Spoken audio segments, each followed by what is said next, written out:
Okay, welcome to my channel. So ఈ రోజు అయితే ఇంకొక టాపిక్తో అయితే మీ అందరి ముందుకు వచ్చేసాను. అదేంటంటే జెంటిల్ పేరెంటింగ్ అనేది కరెక్టా రాంగా, నా ఒపీనియన్ మాత్రమే షేర్ చేస్తున్నాను. ఇంకెందుకు ఆలస్యం, టాపిక్లోకి అయితే వెళ్ళిపోదాం. అంటే తెలియని మదర్స్కి ఏంటంటే జెంటిల్ పేరెంటింగ్ అంటే ఏంటి అని ఒక డౌట్ అయితే వస్తుంది కదా. సో పిల్లల్ని అరవడం కాకుండా కామ్గా ఉంటూ చెప్పడం అనమాట, అదే జెంటిల్ పేరెంటింగ్ అంటారు. సో ఆ జెంటిల్ పేరెంటింగ్ మనం ఎంతవరకు అయితే కరెక్ట్గా చేస్తున్నాం, సో మనం ఎలా చేస్తున్నాం ఏంటి అనేది అయితే నేను ఈ వీడియోలో చెప్తాం అనుకుంటున్నాను. ఇంకెందుకు ఆలస్యం, ఫస్ట్ పాయింట్ వచ్చి జెంటిల్ పేరెంటింగ్ అంటే పిల్లల్ని అరవడం భయపెట్టడం కాకుండా వాళ్ళకి మంచిగా పాయింట్ టు పాయింట్ ఎక్స్ప్లెయిన్ చేయాలన్నమాట. సో ఇవాళ రేపు జనరేషన్స్కి, సో మన మామ్స్ అందరికీ ఎక్స్ప్లెయిన్ చేసేంత పేషెన్స్ లేకపోయినా కూడా పిల్లలకి ఎక్స్ప్లెయిన్ చేయడం అనేది చాలా ఇంపార్టెంట్. చాలా ఫ్రస్ట్రేట్ అయిపోతుంటాము పిల్లల్ని. కొంతమంది ఏంటంటే అరుస్తారు, భయపెడతారు. సో కొన్ని సిచ్యువేషన్స్లో అయితే నేను కూడా అలా చేసిన మామ్ని. కాకపోతే నేను జెంటిల్ పేరెంటింగ్ అంటే ఏంటి అనేది తెలుసుకున్నాను అనమాట. సో ఫస్ట్ ఆఫ్ ఆల్ వాళ్ళు ఏదైనా చేస్తే దాన్ని అరవడం భయపెట్టడం కాకుండా వాళ్ళకి ఇది ఎందుకు చేస్తున్నావు, ఇది ఎందుకు చేయకూడదు అని ఎక్స్ప్లెయిన్ చేస్తే వాళ్ళకి ఖచ్చితంగా ఎక్స్ప్లెయిన్ అవుతుంది, వాళ్ళకి ఖచ్చితంగా అర్థమవుతుంది. మీరు ఈ టిప్ అయితే ట్రై చేయండి, వాళ్ళకి ఎక్స్ప్లెయిన్ చేయండి. సో అది జెంటిల్ పేరెంటింగ్లో ఒక పాయింట్ అనమాట. పాయింట్ వచ్చేసి పిల్లల ఫీలింగ్స్ని అయితే మనము ఖచ్చితంగా రెస్పెక్ట్ చేయాలి. ఏంటంటే వాళ్ళకి కూడా కొన్ని ఒపీనియన్స్ అనేవి ఉంటాయి. సో వాళ్ళు 2.5 years 3 years వచ్చారంటే ఖచ్చితంగా వాళ్ళ ఒపీనియన్స్ వాళ్ళు పెడతారనమాట. సో మనము వాళ్ళ ఒపీనియన్స్ని తీసుకొని అది కరెక్టా రాంగా అనేది అయితే మనం కరెక్ట్గా గైడ్ చేయాలి. కొంతమంది ఇప్పుడు ఏమని చెప్తారంటే జెంటిల్ పేరెంటింగ్ తెలియని వాళ్ళు ఎలా చేస్తారంటే, వాళ్ళు ఇప్పుడు మమ్మీ నాకు ఇది కావాలంటే అది వద్దు, అది చేయొద్దు, అది కాదు, ఇది ఇట్లనే చేయాలి, నేను చెప్పిందే కరెక్ట్, నువ్వు ఆ వేలో నువ్వు వెళ్ళొద్దు, అట్లా చెప్తారనమాట. సో అదైతే కరెక్ట్ కాదు. వాళ్ళు ఒక పాయింట్ చెప్పినప్పుడు ఖచ్చితంగా ఆ పాయింట్ కరెక్టా రాంగా అనేది అయితే మనం ఆలోచించి వాళ్ళకి నీట్గా ఎక్స్ప్లెయిన్ చేయాలి. సో వాళ్ళ ఒపీనియన్ని కూడా మనం రెస్పెక్ట్ చేయాలన్నమాట. ఓకేనా. పాయింట్ వచ్చేసి అయితే మనం ఏంటంటే పిల్లలు ఏడుస్తున్నప్పుడు ఏడవకు, ఏడ్చినాం అంటే కొడతా, ఇట్లా మనమైతే నార్మల్గా అయితే ఇలా బెదిరిస్తామన్నమాట. సో పిల్లల్ని అలా బెదిరించకుండా ఎందుకు ఏడుస్తున్నావు, ఏమైంది అనేది అయితే ఫస్ట్ వాళ్ళ ప్రాబ్లమ్ని అయితే కనుక్కోవడానికి అయితే ట్రై చేయాలి. వాళ్ళ కొన్ని సిచ్యువేషన్స్లో ఏంటంటే వాళ్ళు ఏడవగానే మనకి చిరాకు వస్తుంది, ఫ్రస్ట్రేషన్ వస్తుంది, బుర్ర బద్దలైపోతుంటుంది అనమాట. సో మనకి ఇమీడియట్గా కోపం వచ్చేస్తుంది, వాళ్ళ మీద అరిచేస్తామన్నమాట. అలా అరిచేయకుండా ఎందుకు ఏడుస్తున్నావు అనే రీజన్ అయితే కొంచెం పేషెన్స్తో అడగాలన్నమాట. స్ట్రిక్ట్గా కాకుండా వాళ్ళకి బౌండరీస్ అనేవి పెట్టాలన్నమాట, I mean rules. So phone అయితే 1 hour చూడాలి, ఇప్పుడు చాక్లెట్ కావాలంటే తిన్న తర్వాత నీకు చాక్లెట్ తినాలి.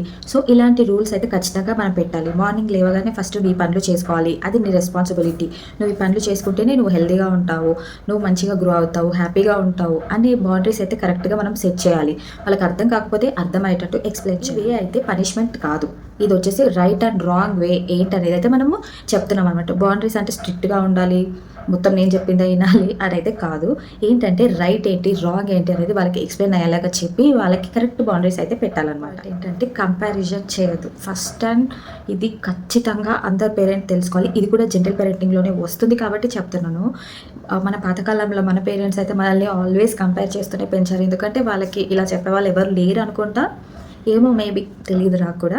సో వాళ్ళకైతే కంపేర్ చేయొద్దు.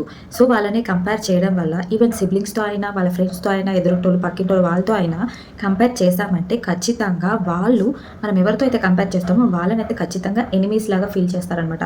వాళ్ళు ఎనిమీస్ అనుకుంటారు, వాళ్ళకి వీళ్ళకి పడదు, ఇంకా గొడవ పడ్డాము ఇలా అవుతుంది అనమాట. సో వాళ్ళ రిలేషన్షిప్ని కూడా మనం బ్రేక్ చేసిన వాళ్ళం అవుతాం. సో కంపారిజన్ అనేది అస్సలు చేయకండి. నీకంటే వాడు బెటరు, నీకంటే ఇది బెటరు, అస్సలు ఇలా చేయొద్దు. నేను కూడా చేయడం ఆపేసి పిల్లలు అయితే పబ్లిక్లో అయితే తిట్టకూడదు అనమాట. వాళ్ళని ఇన్సల్ట్ చేసినట్టు మాట్లాడకూడదు. ఏమి ఇట్లనే చేస్తుంది, వేస్ట్ది అని అయితే చేయకూడదు అనమాట. వాళ్ళని పబ్లిక్గా ఇన్సల్ట్ చేస్తే వాళ్ళు చాలా బాధపడతారు. మనమైతే ఎలా ఉంటామో, వాళ్ళని ఎలా తిట్టినట్టు మాట్లాడితే వాళ్ళు కూడా మనల్ని తిట్టినట్టే మాట్లాడతారు. మనం ఏం చేస్తే వాళ్ళు అదే చేస్తారనమాట. మనం చెప్పే వాటికంటే మనం చేసే వాటికి పిల్లలు ఎక్కువ అట్రాక్ట్ అవుతారు. సో మనం ఎలా చెప్తున్నాము ఏంటి అనేది అయితే ఖచ్చితంగా వాళ్ళైతే మన పేరెంటింగ్ వర్క్ అవ్వాలంటే చాలా పేషెన్స్ ఉండాలి. ఫస్ట్ ఆఫ్ ఆల్ మనం చాలా పేషెన్స్గా ఉండడం అయితే నేర్చుకోవాలన్నమాట. మనం ఎంత పేషెన్స్గా ఉంటే ఈ జెంటిల్ పేరెంటింగ్ అనేది అంత వర్కౌట్ అవుతుంది. కొన్నిసార్లు ఏంటంటే మన ఫ్రస్ట్రేషన్లో కొన్ని సిచ్యువేషన్స్లో అయితే జెంటిల్ పేరెంటింగ్ అయితే కంప్లీట్గా ఫెయిల్ అయిపోతుంది అనమాట. మనం కొన్నిసార్లు అరిచేస్తాము, అది ప్రతి మామ అయితే పర్ఫెక్ట్గా ఉండాలని అయితే రూల్ లేదు కదా. కొన్నిసార్లు ఫ్రస్ట్రేషన్ వల్ల అయితే అరిచేస్తామన్నమాట. సో మోస్ట్లీ ఈ జెంటిల్గా ఉండడానికి అయితే ట్రై చేయండి. టోడ్లర్స్ అయితే ఇంకా చాలా కష్టం అనమాట. చిన్నపిల్లల్ని అయితే ఏదో పెంచుతాం, కానీ వాళ్ళు టోడ్లర్ ఏజ్కి వచ్చినప్పుడు అయితే వాళ్ళతో జెంటిల్ పేరెంటింగ్ అనేది రియల్లీ వెరీ టఫ్ అనమాట. సో అలా టఫ్గా ఉన్న టాడ్లర్ని కూడా మెయింటైన్ చేయాలంటే జెంటిల్ పేరెంటింగ్గా మెయింటైన్ చేయాలంటే మనకైతే చాలా పేషెన్స్ అయితే అవసరం. పేరెంటింగ్లో అయితే వినడం, వాళ్ళు చెప్పేది వినడం అయితే చాలా ఇంపార్టెంట్ అనమాట. వాళ్ళు చెప్పేది విన్న తర్వాత మనం ఒక డెసిషన్కి అయితే రావాలి. సో వాళ్ళు చెప్పకముందే, వాళ్ళది వినకముందే మనమైతే షౌట్ చేయడం అనేది అయితే అస్సలు కరెక్ట్ కాదు. ఈ జెంటిల్ పేరెంటింగ్లో అయితే ఫోన్ ఇవ్వడం కూడా లిమిట్లోనే ఉండాలన్నమాట. ఇంతసేపే చూడాలి, రోజుకు ఒక 1 అవరే చూడాలి అన్న బౌండరీస్ అయితే ఖచ్చితంగా పెట్టాలి. ఫోన్ అవాయిడ్ చేయడం అనేది ఈ జెంటిల్ పేరెంటింగ్లో కూడా ఒక పార్ట్. పర్ఫెక్ట్ పేరెంటింగ్ అనేది అయితే అసలు ఉండదు. ఏంటంటే మన బేబీ అనేది ఖచ్చితంగా సేఫ్గా, ఇంకా వాళ్ళు మనల్ని ఎమోషనలీ కనెక్టెడ్ అవుతూ వాళ్ళు మంచిగా పెరగడమే మనకి కావాల్సింది. అదే జెంటిల్ పేరెంటింగ్, అదే అందరు పేరెంట్స్ అయితే కోరుకునేది. ఫస్ట్ టైం అయితే పేరెంట్స్ అయితే ఖచ్చితంగా కొన్నిసార్లు ఫ్రస్ట్రేషన్స్తో అరవడం అయితే కంప్లీట్లీ నార్మల్ అనమాట. ఎందుకంటే అందరూ ముందే ప్రిపేర్ అవ్వరు కదా. తర్వాత మెల్లిమెల్లిగా పిల్లల బిహేవియర్ని బట్టి, వాళ్ళ పెరుగుతున్న విధానం బట్టి మనము ఏ పేరెంటింగ్ అయితే ఉంటుందో అదైతే డిసైడ్ అవ్వాలన్నమాట. నేనైతే నా పిల్లలతో అయితే చాలా కష్టపడుతున్నాను. సో నా ఒపీనియన్ అయితే చెప్తాను. జెంటిల్ పేరెంటింగ్లో కరెక్టా, లేకపోతే వాళ్ళని స్ట్రిక్ట్గా రిస్ట్రిక్ట్ చేస్తూ పెంచడం కరెక్టా అనేది అయితే నా ఒపీనియన్లో చెప్తాం అనుకుంటున్నాను. ఏంటంటే జెంటిల్ పేరెంటింగ్ అనేది అయితే నా ఒపీనియన్లో రాంగ్ అయితే కాదు. సో కొన్ని ఏంటంటే సోషల్ మీడియాలో చెప్పినంత ఈజీ కూడా కాదు. ఎందుకంటే ఈ జెంటిల్ పేరెంటింగ్కి చాలా పేషెన్స్ ఉండాలి. ఇంకా వాళ్ళ పిల్లలతో మనం చాలా ఎమోషనల్గా కనెక్ట్ అవ్వాలి. ఇవన్నీ కరెక్టే. కానీ పిల్లలు పెరగడంలో వాళ్ళకి జెంటిల్ పేరెంటింగ్లో కొంతమంది పేరెంట్స్ ఏం చేస్తారంటే చాలా ఓవర్ ఫ్రీడమ్ ఇచ్చేస్తారు. అంత ఓవర్ ఫ్రీడమ్ అయితే ఇవ్వకూడదు. వాళ్ళకి ఖచ్చితంగా బౌండరీస్ అనేవి మనం రెస్పెక్ట్ఫుల్గా రాంగ్ ఏంటి, రైట్ ఏంటి అనేది అయితే ఖచ్చితంగా ఈ జెంటిల్ పేరెంటింగ్లో చెప్పాల్సిన అవసరం అయితే చాలా ఉందన్నమాట. సో ఈ జెంటిల్ పేరెంటింగ్లో నో చెప్పడం కూడా చాలా ఇంపార్టెంట్ అని అయితే నేను తెలుసుకున్నాను. ఇవ్వడమే అనేది జెంటిల్ పేరెంటింగ్ కాదు నా ఒపీనియన్లో. ఫ్రీడమ్ ఇస్తే ఖచ్చితంగా పిల్లలు చెడిపోతారు. ఏంటంటే ఖచ్చితంగా బౌండరీస్తో అన్నీ బ్యాలెన్స్డ్గా ఉంటేనే జెంటిల్ పేరెంటింగ్ అనేది నా ఒపీనియన్. ఇప్పుడైతే నాకు ఒక టాడ్లర్ ఉంది. సో తనకి అయితే 3.5 years నా. ఇంకొకటి చిన్న బేబీ ఉంది 9 months. సో వీళ్ళతో అయితే నేను ఖచ్చితంగా రోజు చాలా ఫ్రస్ట్రేట్ అవుతాను. కాకపోతే ఆ ఫ్రస్ట్రేషన్ అంతా ఏం చేస్తా, కొన్నిసార్లు అయితే చూపించేస్తాను తట్టుకోలేక. నేను కూడా జెంటిల్ పేరెంటింగే చేస్తాను. అది జెంటిల్ పేరెంటింగా లేకపోతే అది ఏం పేరెంటింగో నాకైతే తెలియదు. నేను పిల్లల్ని ఎలా పెంచాలో అలానే పెంచుతాను. ఇది రాంగ్ అంటే అది రాంగ్ అని చెప్తా, ఇది రైట్ అంటే రైట్ అని చెప్తా. నువ్వు ఇట్లుండు అట్లుండు అని అయితే చెప్పను. నువ్వు ఇలా ఉంటే ఏమవుతుంది, ఇలా ఉండకపోతే ఏమవుతుంది అని వాళ్ళకి ఎక్స్ప్లెయిన్ చేస్తూ అయితే పెంచాలనుకుంటున్నాను.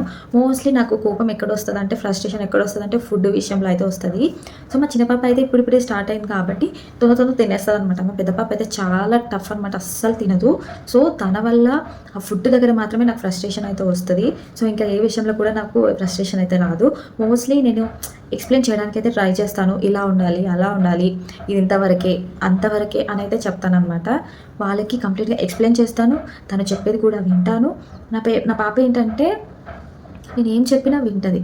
మంచిగా చెప్పాలి, ఓపికతో చెప్పాలి. కోపంతో చెప్పినావు అనుకో, నువ్వు ఎందుకు సీరియస్ అవుతున్నావు నా మీద అని అడుగుతుంది. సో ఓపిక చెప్తే, ఖచ్చితంగా చెప్తే తనకి అర్థమవుతుంది. ఓకే మమ్మీ అంటే చెప్పాల్సింది. ఏమనుకుంటున్నానంటే జెంటిల్ పేరెంటింగ్ అంటే సాఫ్ట్ పేరెంటింగ్ అయితే అస్సలు కాదు.